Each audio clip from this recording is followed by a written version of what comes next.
Hello guys, welcome. If your item did not arrive or came damaged on Vinted, don't panic.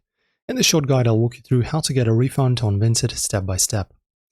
So open the Vinted app, tap on your profile, then go to purchases, find the order that went wrong. If the item did not arrive or it's not as described, tap I have an issue. And within 2 days of delivery, this has to be done as well. Select the reason, like item not received or wrong item sent. Add any photos or explanation, of course, for example, a photo of the wrong or damaged item, and submit your report. Vinted will step in and review your claim. If approved, your payment is refunded back to your original payment method. You must report the issue within 2 days of delivery. After that, your money gets released to the seller.